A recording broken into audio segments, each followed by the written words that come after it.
ابھی دوران خطبہ جس قرآن کریم کی آیت کریمہ کی تلاوت کا میں نے شرف حاصل کیا، ارشاد ہوتا ہے کل نفس ذائقۃ الموت، ہر نفس نے موت کا مذاق چکھنا ہے، ہر جان نے۔ یہاں لفظ نفس کا ایک کلمہ استعمال کیا گیا، ایک لفظ استعمال ہوا، یہاں نہ لفظ مومن آیا ہے نہ کافر آیا ہے، کل نفس، ہر جان نے موت کا مزہ چکھنا ہے۔ اب یہاں مثالیں بہت سی دی جاتی ہیں اور اس آیت کریمہ کو بڑے لطف انداز میں بھی پیش کیا جاتا ہے، اس کے اسرار و رموز پر بھی کلام ہوتا ہے کہ اس میں راز کیا ہے۔ ایک بات کہہ کر میں آگے گزروں کہ چکھنا کھانے کو نہیں کہتے، چکھنا کسی چیز کا چکھنا ہوتا ہے، اگر پھر بندہ کھانا شروع کر دے تو پھر اسے چکھنا نہیں کہتا۔ تو ہم سب نے، ہر جان نے موت کا مزہ چکھنا ہے، اس لیے چاہے وہ مومن ہو کہ کافر۔ ایک مرتبہ جو اس جہان میں پیدا ہو گیا، اب اس کے لیے زندگی ہی زندگی ہے۔ یہ جو موت آتی ہے، موت در حقیقت ایک دنیا سے دوسری دنیا میں منتقل کرنے کا ایک مرحلہ ہے صرف۔ اب اس نے یعنی حقیقی معنی میں جسے مر کر ختم ہو جانا، یہ تو ہوگا ہی نہیں، نہ مومن کے ساتھ ہوگا نہ کافر کے ساتھ۔ جب تک ہم دنیا میں حیات ہیں، جتنے ایام ہیں، جتنے سال ہیں، ہم گزاریں گے، اور جب ہمارا اس دنیا کا آخری لمحہ، آخری وقت ہوگا، تو ہمیں اس دنیا سے یعنی اس دار العمل سے دار الجزا یا کہہ لیں برزخی زندگی کی طرف لے جانے کے لیے ملک الموت علیہ السلام مقرر ہے۔ وہ آتے ہیں، روح نکالتے ہیں تو بدن ٹھنڈا ہو جاتا ہے، اب پھر بدن کو قبر میں ڈال دیا جاتا ہے، کیونکہ دنیاوی زندگی کے لیے بدن اور بدن کی جو بھی ضروریات ہے وہ تھیں۔ اب جو برزخی زندگی ہے اس میں یہ دنیاوی بدن کی کوئی اس طور پہ حیثیت نہیں ہے جیسے دنیا میں تھی۔ اب برزخی زندگی اس کی شروع ہو جاتی ہے، کل ملا کر ایک زندگی سے دوسری زندگی کی طرف یہ منتقل ہوا۔ یہ دنیاوی زندگی تھی، وہ برزخی زندگی ہے۔ اور پھر جب قیامت برپا ہوگی تو ایک زندگی ہوگی، اسے اخروی زندگی اسے بھی کہتے ہیں۔ یوں دیکھیں تو قبر بھی اخروی زندگی کا حصہ، مگر پھر زندگی ہے اور موت نہیں ہے۔ حتیٰ کہ یہاں تک احادیث میں بیان ہوا، بلکہ قرآن کریم کی آیت کریمہ ہے کہ جب کافر کی روح اور کافر عذاب جھیلے گا، اس پر اللہ تبارک و تعالیٰ کا عتاب اور عذاب ہوگا، اس وقت وہ تمنا کرے گا کہ یا لیتنی کنت ترابا، کاش کہ میں مٹی کر دیا جاتا، مٹی ہو جاتا، تاکہ یہ جو مجھ پر جزا و سزا کا سلسلہ ہے اور خاص طور پر سزا کا سلسلہ ہے یہ نہ ہوتا، مٹی ہو جاتا، ختم ہو جاتا، میری کہانی ختم ہو جاتی، مگر ایسا ہوگا نہیں۔ جو پیدا ہو گیا اب اس کے ساتھ میں روزمرہ کے معمولات ہیں، زندگی اس نے گزارنی ہے، پھر قبر میں جانا ہے، پھر جزا و سزا کا سلسلہ ہے، پھر قیامت تک کا انتظار ہے، پھر قیامت میں اٹھنا ہے، پھر جنت و دوزخ کے متعلق فیصلے ہیں، پھر یا تو وہ جہنمی ہوگا یا جنتی ہوگا، رہے گا وہاں ہمیشہ ہمیشہ کے لیے۔ یہ باتیں پیش نظر ہے۔ اعلیٰ حضرت عظیم البرکت نے بھی بڑے لطیف انداز میں ایک بات کہی ہے کہ فکر معاش بد بلا، حول معاد جاں گزا، لاکھوں بلا میں پھنسنے کو روح بدن میں آئی کیوں۔ یہ ایک ان کا لطیف انداز ہے، اور ایک بات کہے گئی امام اہل سنت، خیر اس کی تشریح کبھی اور ہوگی، ابھی جو عرض کرنا ہے وہ یہ کہ ہم سب یہاں آئے ہوئے ہیں ایک مقررہ وقت کے لیے، اور وہ مقررہ وقت کیا ہے، کتنا ہے، ہمیں کچھ پتہ نہیں۔ ابھی حالیہ دنوں میں ایک دن کے اندر میرے خیال سے اگر لوگوں نے دھیان اور توجہ دی ہوگی تو مختلف مساجد سے اعلان ہوئے ہیں، کم از کم 3 4 5 جنازوں کے اعلان صرف یہ 2 دن کے اندر ہوئے۔ تو اور کتنا اچانک موتیں ہو رہی ہیں، یہ جو انتقال جتنے ہوئے ہیں ان میں سے مجھے نہیں یاد پڑتا کہ کسی ضعیف یا ضعیفہ کی لاش رہی ہوگی۔ یہ وہ لوگ تھے کہ جن کے متعلق عام ذہن یہ ہوتا ہے یہ کوئی عمر تھی مرنے کی، جیسے عام طور پہ لوگ کلام کرتے ہیں 60 55 50 45 برس، یہ عام طور پہ جو کوئی 75 80 100 کے قریب، یہ 80 85 کے قریب جاتا ہے تو لوگ کہتے ہیں بھائی بوڑھا ہو گیا تھا۔ لیکن آج کل جو موتیں ہو رہی ہیں، اچانک موتیں واقع ہو رہی ہیں، کسی کو دل کے دورے پڑ گئے، کسی کو کوئی حادثے کا شکار ہو گیا، کسی کے ساتھ کیا معاملہ ہو گیا، یہ ہر ایک کے ساتھ ہونا ہے۔ ہم اگرچہ ابھی اس موضوع پر تقریر شروع ہو جائے تو بعض لوگ کہیں گے یہ دیکھو حضرت موت میت کی بات شروع کر دیں، یعنی تھوڑا سا طبیعت ہماری مضطرب ہوتی ہے، ہونی نہیں چاہیے، مومن ہو آپ، اور موت میت کی بات تو ہمیں وقتاً فوقتاً ہمارے سامنے ہونی ہی چاہیے۔ وَذَكِّرْ فَإِنَّ الذِّكْرَ تَنفَعُ الْمُؤْمِنِينَ، انہیں سمجھاؤ، مومنین کو سمجھاؤ کہ نہیں سمجھانا فائدہ دیتا۔ اگرچہ یہ میرا موضوع نہیں ہے وہ اس طرز پر جو میں ابھی عرض کروں گا، لیکن ہر ایک کے ساتھ یہ مراحل ہیں، چاہے خوش دلی سے آپ میرا بیان سنیے یا بد دلی سے سنیے، باہر صورت موت نے آنا ہے۔ ہاں اگر کوئی کسی کو مزہ نہ آئے اس موضوع میں تو ٹھیک ہے، وہ ملک الموت کو منا لے کہ حضرت تشریف نہ لائیں، تو یہ تو ہو نہیں سکتا۔ یہاں تک کہ بڑی پیاری بات احادیث میں گزری ہے کہ جب ملک الموت علیہ السلام کسی بھی فرد بشر کی گھر میں تشریف لاتے ہیں، روح قبض کرتے ہیں اور گھر کے لوگ رو رہے ہوتے ہیں، تو حیرت کے ساتھ ان کے چہروں کو دیکھتے ہیں اور فرماتے ہیں کہ میں کسی پہ ظلم نہیں کرتا، تم یہ تصور کر رہے ہو کہ میں ظلم کر رہا ہوں، جی نہیں، میں ظلم نہیں کرتا، اور پھر آگاہ رہنا میں اس گھر میں اس وقت تک آتا رہوں گا جب تک کہ ایک بھی زندگی باقی ہے، جتنے زندے ہیں سب کو قبر تک جب تک میں پہنچا نہ دوں نا تب تک میرا آنا جانا لگا رہے گا۔ یہ تو ملک الموت علیہ السلام، تو یہ تو ہونا ہے۔ اب ہوتا یہ ہے کہ بعد انتقال ہمارا اسلام تو ہر لمحے ہماری شرعی رہنمائی کرتا ہے، تو کچھ اہم باتیں عرض کرنی ہیں، اسے پیش نظر رکھیں، اور آئندہ کبھی بھی اس طرح کے کسی گھر میں، پڑوس میں، رشتہ داروں میں جب میت وغیرہ کی خبریں آئیں تو ہمیں وہ کہاں کون سی احتیاطیں برتنی ہیں اور شرعی احکامات کیا ہیں، کن باتوں پر عمل کرنا ہوتا ہے، اسے پیش نظر رکھیں۔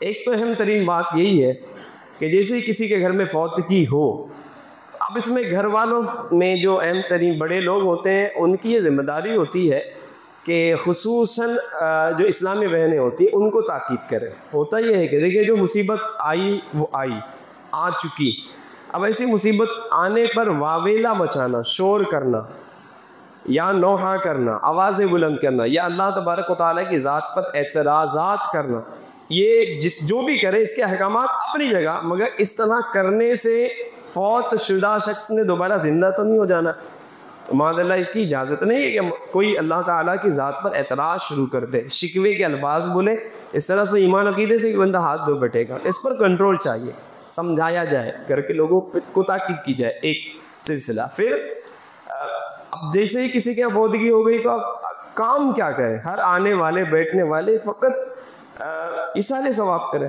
پڑھنا شروع کریں فوت شدہ کے لیے، یہ سلسلہ ہو، بات چیت سے، بیجا گفتگو سے یہ پرہیز چاہیے۔ ہاں آنے والے تعزیت کریں گے، تعزیت عیادت کا فرق یاد رکھیں، بیمار کی عیادت ہوتی ہے اور انتقال شدہ کی تعزیت ہوتی، تو تعزیت یعنی اس کو ڈھارس بنانا، اس کو صبر کی تلقین کرنا، ڈھارس بنانا اور صبر کی تلقین کرنا بھی آنا چاہیے۔ عموماً جو مرد حضرات اسلامی بھائی ہوتے ہیں وہ یہ نہیں کرتے، مگر گھر میں بعض خواتین ایسی ہوتی ہیں، عمر دراز خواتین ہوتی ہیں، بعض اتنی زیادہ وہ کہتے ہیں نا پریکٹسڈ ہوتی ہیں، ایکسپیرینسڈ ہوتی ہیں کہ وہ عجیب و غریب کلمات اور جملے بولتی ہیں، ان کو اس سے روکا جائے گا۔ وہ گھر میں آ کر، اور میں شاید اس سے پہلے بھی بیانات میں نے ذکر کیا ہے، وہ فوت شدہ ہونے والے مرد کی جو بیوہ ہوتی ہے، شوہر کی جو بیوی ہوتی ہے جو بیوہ ہو چکی، اس کو عجیب و غریب کلمات کہتی ہیں، تو اس کے ساتھ میں جو بات تو بدسلوکی کرتی ہیں، اس سے ہرگز انہیں منع کیا جائے گا، یعنی اس کے ساتھ میں سختی کرنا اور جبر کے ساتھ میں اس کے کچھ معاملات کیے جاتے ہیں، وہ درست نہیں ہے۔ پھر یہ کہنا کہ کیا ابھی آج رو رہی ہے، ابھی تمہیں تو زندگی بھر رونا ہے، یا اسی کم عورتوں کو بٹھا دے وہ کوئی کسی کنارے بولے تو جا زندگی بھر اپنے آپ پر رو، یہ معاذ اللہ یہ کیا تلقین کر رہی ہے، یہ کہاں سے تو لے کر آئی، کیا یہ شریعت کا حکم، یہ جو باتیں کر رہی ہے کہ تجھے تو اب زندگی بھر رونا ہے، کیا اب ایک رات ایک دن کیا رونا ہے، تجھے زندگی بھر رونا ہے، تمہارا تو یوں ہو گیا، تو ایسے ہو گیا، یہ جی ایسے جملے یہ بولتی ہیں جو معاذ اللہ رب العالمین غم کو بڑھانے والے ہوتے ہیں اور غم کی شدت کو بڑھانے والے ہوتے ہیں، تو اس طرح کے کلمات کہنا شرعاً درست نہیں ہے۔ ایک بات پھر عام طور پہ یہی ہوتا ہے کہ پھر غسال بلائے جاتے ہیں، غسل وغیرہ کا سلسلہ ہوتا ہے، جب جنازہ لے کے سوئے قبرستان جایا جاتا ہے، اس کے متعلق میں شرعی حکم عرض کرتا ہوں کہ جنازے کی جو چارپائی ہوتی ہے اسے اٹھایا جاتا ہے، سرہانہ یہ آگے کی طرف ہوتا ہے، اور اس کے چاروں پایوں کو کندھا دیا جانا چاہیے۔ اب شرعی حکم یہ ہے کہ جب بھی جنازہ اٹھائیں تو ہر پائے کو 10 قدم لے کر چلیں، اب ہوگا یہ کہ ہم غور کر لیں کہ میت یوں لیٹی ہوئی ہے تو میت کا داہنا کاندھا کس طرف ہے، تو اگر یہ میت ہے تو یہ داہنا کاندھا یہ ہوگا. تو اب داہنے ہاتھ کی طرف جائیں اور اس جو وہاں پر جو پایا ہے جنازے کا اسے لے کر 10 قدم چلے، پھر پیچھے کی طرف آ جائیں پیر کی طرف، پھر اسے لے کے 10 قدم چلے، پھر بائیں طرف چلے جائیں ہاتھ کی طرف سرہانے کی طرف، وہاں 10 قدم لے کے چلے، پھر اس کے پائٹی کی طرف آ جائیں پیر کی طرف، اسے لے کے 10 قدم چلے، کل 40 قدم چلیں گے. بعض اس میں جہالت کے سبب 2 قدم بولتے ہیں، کندھا بدلو یا اس طرح کے الفاظ بول رہے ہوتے ہیں، تو اس میں ترقی یہ ہے کہ یہ کہیں کہ ہر پائے کو لے کر 10 قدم چلیے، تو 40 قدم یہ چلا جائے گا. اور حدیث پاک میں فرمایا گیا جو کسی مومن کے جنازے کو لے کر 40 قدم چلے اللہ تعالیٰ اس کے 40 گناہ کبیرہ معاف فرما دیتا ہے. کتنی بڑی فضیلت ہے اس کی. تو اس میں بعضوں کو یہ جب علم ہوتا ہے تو وہ بدل کر کوشش کرتے ہیں کہ زیادہ سے زیادہ کندھا دیں. اتنی بڑی جو فضیلت حاصل ہوئی گناہ کبیرہ کا معاف ہونا، یہ بہت بڑی فضیلت ہے. عام دیگر جو اعمال ہیں ان میں اس طرح کے فضائل نہیں ملتے جو فضیلت یہاں یہ حدیث پاک میں بیان ہوئی. تو 40 قدم لے کر یوں چلا جائے گا، جنازے کے پیچھے پیچھے رہیں، فضول گفتگو سے پرہیز ہو، درود و سلام پڑھتے رہیں اور پھر یوں قبرستان پہنچیں. ایک اس میں فضول عمل یہ ہوتا ہے اور دیکھا گیا ہے بعض جنازوں میں کہ لوگ کچھ کھانے پینے کی چیزیں جنازے کے ساتھ لے کے جاتے ہیں، کیلا سیب وغیرہ بھی لے جاتے ہیں. تو اس کے متعلق علماء نے اسے ناپسند فرمایا. اگر کوئی کیا چاہتا تو صدقہ دے دے، تو باہر نکل کے دے دے، کسی فقیر کو مسکین کو دے دے. اس کو جنازے کے ساتھ لے کر قبرستان جانا، پھر ایک کنارے اس کو رکھے ہوتے ہیں، اس کی کوئی اصل نہیں ہے، ایسا نہیں کیا جائے گا. اب جب جنازہ قبرستان میں داخل ہو گیا تو ایک اہم کام ہوتا ہے، وہ یہ کہ نماز جنازہ ادا کی جاتی ہے. اس میں شریعت مطہرہ نے پسند کیا کہ کسی بھی جنازے کے کم از کم 3 صفحے ہو، کم از کم 3 صفحے، اور بڑھتی ہو تو طاق کر لیں، 5 7 9 11 یہ طاق کر لیں. اب اس میں بھی بعض تو اس کو اتنا فرض واجب سمجھ رہے ہو تو باقاعدہ شور برپا ہوتا ہے، بھئی جن لوگ کے صفحے تو ہاتھ اٹھا کر شور شرابے کر رہے ہوتے. تو ایسے میں کسی ایک فرد کو ذمہ داری دے دیں، ایک فرد کو، وہ جا کے صفوں کو شمار کر کے آ جائے، اس سے پوچھ لے کتنی ہو گئی، وہ بتا دے کہ اتنی ہو گئی، صفحے ہو گئی ہیں، بس نماز جنازہ پڑھا دی جائے. یہ جو ایک ہاتھ اٹھا ہوگا اس کو گننے کا سلسلہ ہوتا ہے. تو اس طرح سے قبرستان میں ایک شور برپا ہوتا ہے جو کہ قبرستان کی فضا سے موافق نہیں ہے. قبرستان میں شور شرابے نہیں کیے جائیں گے. ہائے غافل وہ کیا جگہ ہے جہاں 5 جاتے ہیں 4 پھرتے ہیں. کوئی غفلت والی جگہ ہے، شور شرابے والی جگہ؟ وہ غفلت کی جگہ تو نہیں ہوتا، ڈرنے کی جگہ کہ 5 گئے 4 پھرے، ایک کو لٹا دیا، کل کوئی اور بھی 4 ہمارے ساتھ ہوں گے، 5ویں ہم ہوں گے، ہمیں لٹایا جائے گا، 4 لوٹیں گے. وہ تو عبرت کی جگہ ہے. جگہ جی لگانے کی دنیا نہیں ہے، وہ عبرت کی جا ہے، تماشا نہیں ہے. تو وہاں شور شرابے نہ. اب یہ فرمایا گیا کہ جس جنازے کی 3 صفوں نے نماز پڑھی، یہ 3 صفوں کا نماز پڑھنا عین ممکن ہے، اسی کی برکت سے وہ میت ہے وہ بخشی جائے. فرمایا گیا جس کی نماز جنازہ 3 صفوں نے پڑھ دی، اللہ تعالیٰ اس میت کی بخشش و مغفرت فرما دیتا ہے. اور پھر یہ اگلی بات سنیں، جس جنازے کی بخشش ہو گئی تو اس جنازے کی نماز جنازہ پڑھنے والوں کی بھی بخشش کی بشارت موجود ہے کہ وہ بھی بخشے جائیں گے. اس لیے بھی جنازوں میں شرکت کرنی چاہیے. اور جنازوں میں جب شرکت کرے تو نیت اللہ تعالیٰ کی رضا ہو اور ثواب کا حصول ہو. اس لیے شرکت نہ ہو کہ گھر والے دیکھ لیں وہ خوش ہو جائیں، ایسا نہ ہو کہ وہ نہ دیکھیں تو کہیں باتیں بنائیں. یہ سب تو ضمناً ہو جاتا ہے، ظاہری بات ہے شرکت ہو جائے گی تو دیکھنے والے دیکھ لیں گے، واقف ہونے والے واقف ہو جائیں گے. نیت اللہ تبارک و تعالیٰ کی رضا ہو اور حصول ثواب ہو تاکہ ہر قدم پر ثواب ملے. ورنہ اگر گھر والوں کو دکھانے اور ان کی نظر میں آنے کے لیے اگر شرکت ہو رہی ہوگی تو ثواب کی امید نہ رکھے، اس کو ثواب کچھ بھی نہیں ملے گا. تو نیت اللہ تبارک و تعالیٰ کی رضا اور ثواب. اب نماز جنازہ ہو چکی اور میت کو لے کر جب قبرستان قبر کی طرف لے جایا جاتا تو اس میں اہم ترین احتیاط یہی ہے کہ جتنے بھی شرکاء ہیں ان سب سے ان سب سے گزارش کی جائے، چاہیے مجھے سننے والے سن رہے ہیں تو وہ قبرستان کے جو راستے ہوتے ہیں نا جہاں پہ قبر کبھی بھی نہیں تھی وہیں کھڑے رہیں. اور کچھ اہم افراد جنازے کو لے کر قبر تک جائیں اور پھر جو بھی اس میں میت کو اتارنے کا سلسلہ ہے، اختے وغیرہ لگانے کا سلسلہ ہے، وہ ہو۔ ایک بھیڑ قبر کے اطراف میں جمع ہوتی ہے، اور میں کہتا ہوں شاید جتنے وہاں کھڑے ہوتے ہیں ان میں 100% سب قبروں پر کھڑے ہوتے ہیں، تو یہ درست ہے۔ آپ کو پتہ ہے ہمارے قبرستانوں کی حالت کہ کتنی دفعہ وہاں پر یعنی قبروں پر قبریں بنی ہیں، برنی ہوتی ہے، مٹی ڈالی جاتی ہے، پھر قبریں بنتی ہیں۔ اعلیٰ حضرت عظیم البرکت نے صاف لکھا، یاد رکھیں شرعی مسئلہ، کسی بھی قبر پر کھڑا ہونا حرام، حرام اور اشد حرام ہے۔ اب فرمایا گیا ہے کہ تو قبروں پہ جا کے کھڑا ہوتا ہے یا بیٹھتا ہے تو تو نہ اسے ایذا دے نہ وہ تجھے ایذا دے، یہ الفاظ ہے۔ اب جو کھڑا ہوتا ہے وہ قبر والے کو ایذا دیتا ہے، اور پھر فرمایا گیا نہ وہ تجھے ایذا دے، اب قبر والا اسے کون سی ایذا پہنچائے گا، کیا کرے گا، واللہ اعلم ورسول۔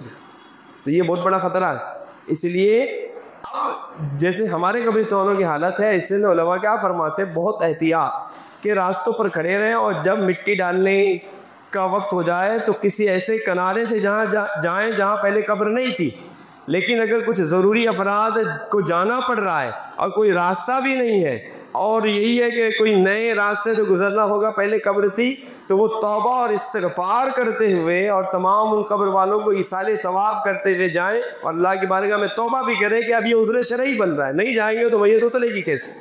تو جتنی احتیاط برتی جا سکتی ہے وہ احتیاط برتی جائے گی۔ پھر یہ ہے کہ میت کو قبر میں اتار دیا گیا۔ اب بعضوں کو اتنی جلدی ہوتی ہے کہ وہ یوں گئے، تیزی سے اٹھایا، مٹی ایسے پھینکا اور پھر نکل گئے، تو گئے ہی ہیں۔ اور اس کے تعلق سے بھی ایک شرعی مسئلہ یاد رکھیں کہ جو لوگ جنازے کے ساتھ قبرستان جائیں، ان کا بغیر نماز جنازہ پڑھے واپس آنا یہ شرعاً درست نہیں ہے۔ ہاں، نماز جنازہ پڑھ لی تو اب اس کے بعد ولی، جو میت کے ولی یا رشتہ دار ہوتے ہیں، ان سے اجازت لے کر واپس ہو سکتے ہیں، ورنہ اب جب مٹی ڈال دی تو اب کسی سے اجازت لینے کی حاجت نہیں ہے۔ اگر کوئی صرف نماز جنازہ پڑھ کے واپس لوٹ رہا ہے تو اس کو چاہیے کہ گھر کے افراد سے اجازت لے، اور اگر مٹی ڈال دی تو اب اجازت لینے کی حاجت نہیں، مگر مٹی ڈالنے کا طریقہ یہی ہے کہ درود و سلام پڑھ کر پہلی مٹھی اٹھائی، منہا خلقناکم، دوسری اٹھائی وفیہا نعیدکم، تیسری ومنہا نخرجکم تارۃ اخری، یہ پڑھ کر مٹی ڈالیں۔ اور اگر وقت ہے تو ٹھہریں، اس کی وجہ بتاتا ہوں میں۔ ایک تو یہ کہ ٹھہریں گے ایصال ثواب ہوگا، اتنی جو دیر گزرے گی وہ نیکی میں گزرے گی۔ اور اے جلد بازی میں قبرستان سے چھوٹ کر گھر جانے والے، کیا تو نہیں چاہتا کہ کل تیرا انتقال ہو، یعنی ہمارا انتقال ہو تو ہماری قبر پر بھی کوئی کھڑے ہو کر فاتحہ و درود کرے؟ کہ سب ایسی ہاتھ جھاڑ جھاڑ کر اگر بھاگیں گے تو پھر ہمارے ساتھ کیا سلوک ہوگا؟ ہم کیا سمجھتے ہیں کہ ہم ہاتھ جھاڑ کر بھاگیں گے تو لوگ ہماری قبر پر کھڑے ہو کر 1 گھنٹے سے قرآن خوانی کریں گے؟ یہ تو نہیں ہوگا۔ تو اس میں بھی ہمیں بھی چاہیے کہ وقت دیں۔ یہاں دیکھا جاتا ہے کہ لوگ بڑی تیزی کے ساتھ نکل، اگر کوئی عذر ہے، واقعی کوئی اہم کام ہے تو نکلنا سمجھ میں آتا ہے، ورنہ اتنی دیر رک جائیں کہ فاتحہ اور ایصال ثواب ہو جائے۔ اب جب میت کو مٹی ڈال دی گئی تو اب حکم یہ ہے، ایک اب اہم بات وہ کہ ساتھ میں عام طور پہ جب کفن وغیرہ خریدنے جاتے ہیں تو وہ لوگ اس میں کیوڑے کی، گلاب کی بوتل دیتے ہیں۔ میں نے تو ابھی حال میں جنازے میں شرکت کی، 5 لیٹر گیلن زمزم کا لے کر گئے تھے، تو جب وہ نکالا گیا تو پوچھا یہ کیا ہے، تو کہا یہ قبر پہ ڈالنے کے لیے۔ اللہ اکبر! قبر پر دیکھیں اگر ساتھ میں کیوڑے کی بوتل ہے یا گلاب کا پانی ہے تو وہ کفن پہ ڈالا جا سکتا ہے، میت کے کفن پہ ڈالا جا سکتا ہے، اتنا کہ اس سے خوشبو آئے۔ لیکن قبر کی مٹی ڈال دینے کے بعد تختے لگ گئے، مٹی ڈال دی گیا، اب اس کے اوپر کیوڑے کا پانی، لوگ ڈالتے باقاعدہ کیوڑے کے پانی اوپر ڈال دے، گلاب کا پانی، یہ سب اسراف ہے، اور اسراف کرنا جائز نہیں ہے، فضول ہے، مال کو برباد کرنا، اس سے میت کو کوئی فائدہ نہیں ہوتا۔ کیوڑے کی بوتل قبر کے اوپر ڈال دی، اور زمزم کے پانی 5 لیٹر کی گیلن خالی کر دیا، بعد میں بتایا کیا تھا، بولے زمزم تھا، اور قبر کے اوپر خالی۔ یہاں تو پینے کو نہ ملے، پینے کو اتنی سی بوتل نہیں ملتی بمشکل، 5 لیٹر کی گیلن اس نے قبر پہ خالی کر دی، تو یہ کیا ہے؟ یہ اسراف ہے اور جائز نہیں۔ اور یہاں تو آب زمزم کے تقدس کی بات بھی آ جائے گی، آب زمزم اس لیے تو نہیں ہوتا، تو نہ کیوڑے گلاب کے کوئی بھی پانی قبر کے اوپر نہیں ڈالا جائے گا۔ قبر پر جو پانی چھڑکنا ہوتا ہے وہ عام طور پر قبرستان میں موجود جو پانی ہوتا ہے اس کا چھڑکاؤ کیا جائے گا، یہ پسندیدہ ہے، مگر پہلی مرتبہ۔ یہ نہیں کہ جب بھی ایصال ثواب کے لیے جا رہے ہیں قبرستان تو اٹھایا پانی، بھاگو تو دیکھا جاتا ہے، جب بھی پہنچے رہتے جمعرات کے لے کے ڈبہ وہ پانی ڈال رہے، تو یہ کیا ہے؟ تو یہ اسراف ہے، یہ جائز نہیں ہے، پانی ضائع کرنا۔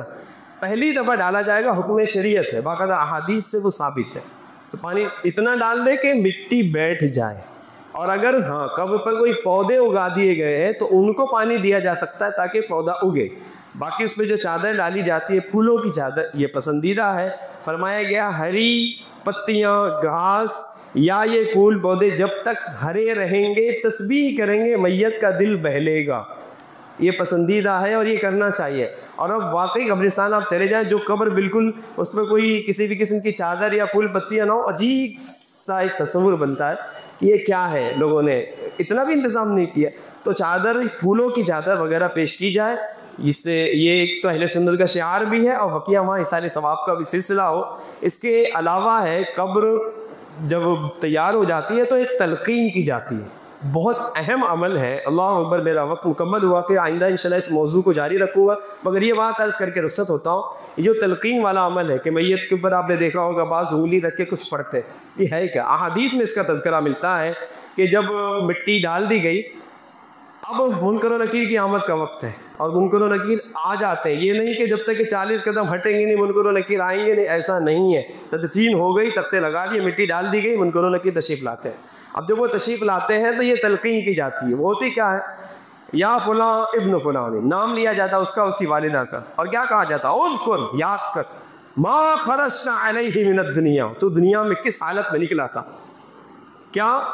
اذکر ما خرجت علیہ من الدنیا شہادتاً, تو شہادت دیتا تھا اللہ الہ الا اللہ, اللہ کے سوا کوئی معبود نہیں, وان محمد عبدہ ورسولہ, اور محمد اللہ تعالیٰ کے خاص بندے اور اس کے رسول ہیں, وانک, اور بے شک تو رضیت باللہ ربا, کہ تو اللہ کے رب ہونے پہ راضی تھا, وبالاسلام دینا, اور اسلام کے دین ہونے پہ تو راضی تھا, وبمحمد نبی, اور محمد صلی اللہ علیہ وآلہ وسلم کے نبی ہونے پر تو عقیدہ رکھتا تھا, وبالقرآن اماما, اور قرآن کو تو اپنا امام سمجھتا تھا, اس کی تعظیم کرتا. یہ باتیں اسے یاد دلائی جاتی ہیں.